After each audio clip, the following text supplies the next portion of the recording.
Assalamualaikum warahmatullahi wabarakatuh. Perkenalkan, saya Indi Bella Pratiwi dengan NIM 221221041, Prodi BKI kelas 2B. Saya di sini akan menjelaskan tentang pengertian hadis, pengertian sunnah, khobar, asar secara bahasa, dan struktur hadis.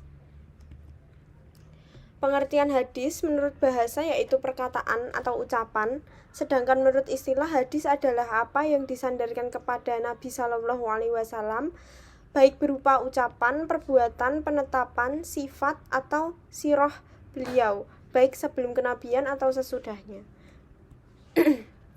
Kemudian pengertian sunnah. Sunnah menurut bahasa adalah gambaran.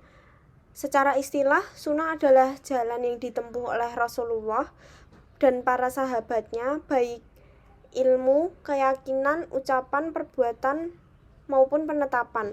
Sedangkan secara etimologi, Ibnu Manzur mendefinisikan sunnah sebagai al-thariqah atau jalan, atau asiroh atau sikap, yakni jalan manusia yang lurus atau sikap manusia yang baik. Kemudian pengertian khobar. Khobar menurut bahasa adalah berita, sedangkan khobar menurut istilah adalah sebagai suatu yang berasal atau disandarkan kepada selain Nabi Shallallahu Alaihi Wasallam. Kemudian pengertian asar. Asar menurut bahasa adalah sisa atau bekas sesuatu yang datangnya dari selain Nabi Shallallahu Alaihi Wasallam. Kemudian struktur pembentuk hadis. Secara struktur, hadis terdiri atas dua komponen utama, yakni sanad dan matan. Pengertian sanad. Sanad artinya sandaran atau sesuatu yang dapat dipegang atau dipercaya.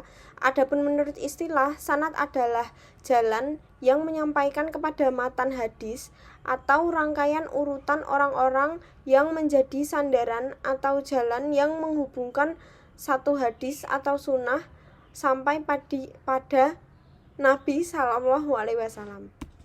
Kemudian pengertian matan.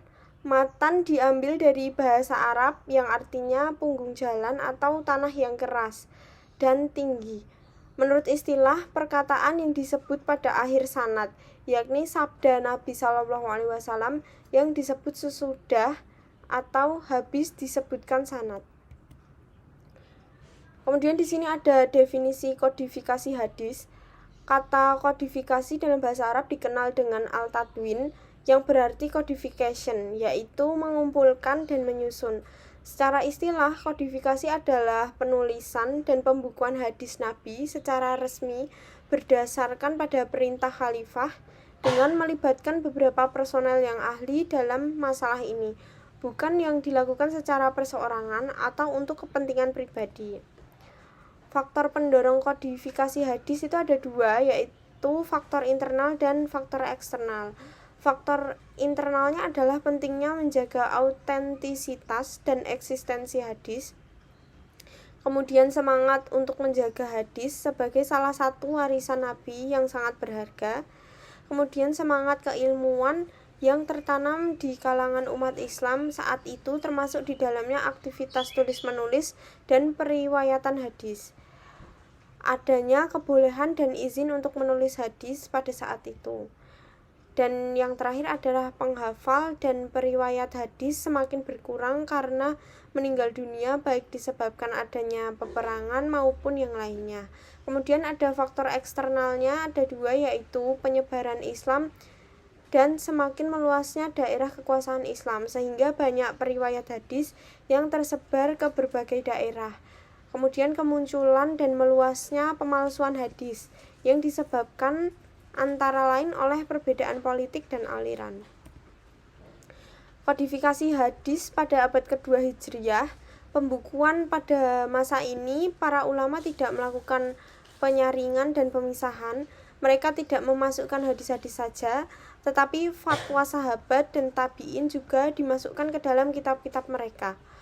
Pada abad kedua ini, ulama yang berhasil menyusun kitab dan sampai pada kita adalah Malik ibnu Anas yang menyusun kitab Al-Muwatta.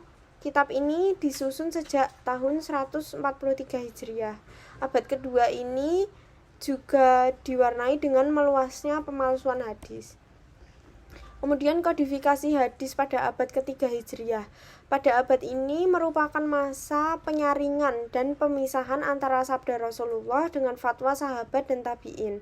Masa penyeleksian ini terjadi pada zaman Bani Abbasiyah, yakni masa Al-Ma'mum sampai Al-Muqtadir, sekitar tahun 201 sampai 300 Hijriah. Pada saat ini pula kemudian mulai dibuat kaidah-kaidah dan syarat-syarat untuk menentukan apakah suatu hadis itu sahih atau dhaif. Kodifikasi hadis pada abad ke-4 sampai 7 Hijriah. Pembukuan hadis pada periode ini lebih mengarah pada usaha mengembangkan variasi pentadwinan terhadap kitab-kitab hadis yang sudah ada. Kemudian kodifikasi hadis pada abad ke-7 Hijriah sampai dengan sekarang.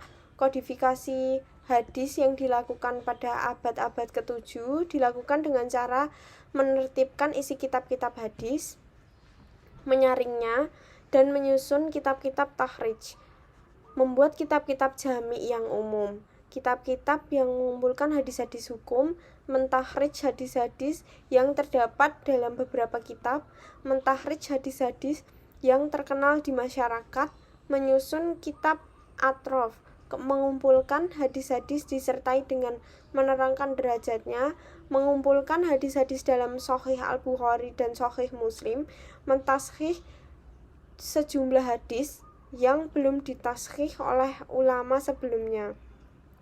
Kemudian mengumpulkan hadis-hadis tertentu sesuai topik dan mengumpulkan hadis dalam jumlah tertentu. Sekian, terima kasih materi yang bisa saya sampaikan. Semoga bisa bermanfaat untuk audiens.